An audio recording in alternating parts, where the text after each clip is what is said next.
ঈদ উল ফিতরের নামাজি ভাইদের প্রতি একটি বিশেষ ঘোষণা।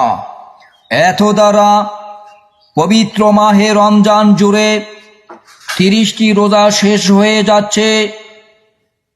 এখন পর্যন্ত যারা মাহে রমজানের রোজা না রেখে বিভিন্ন অজুহাত দিয়ে সিপাই চাপায় অথবা পর্দার অন্তরালের হোটেল রেস্তোরাঁগুলোতে দিনব্যাপী খাওয়া দাওয়ায় মগ্ন ছিলেন এবং বিভিন্ন গ্যাস সহ অন্য অন্য অসুখের অজুহাত দিয়ে রোজা না রেখে এই পবিত্র রোজা থেকে বিরত ছিলেন, সেই সমস্ত মুসলমানদেরকে জানানো যাচ্ছে যে আপনারা দয়া করে পবিত্র ঈদ উল ফিতরের ঈদগাহ মাঠে আসবেন না, কারণ আপনাদের জন্য ঈদগাহ মাঠে না আসাই উত্তম।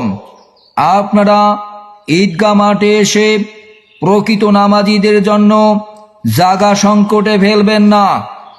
আরেকটি কথা, আরও যদি কেউ সুদারু ঘুষারু কেউ থেকে থাকেন, সুদের টাকা দিয়ে গোস্ত পোলাও খেয়ে রোজা থেকে থাকেন, সেই সমস্ত মানুষদের প্রতি জানানো যাচ্ছে আপনাদের জন্য আজকের ঈদের নামাজ নয়। অতএব আপনারা ঈদের নামাজ থেকে বিরত রাখুন।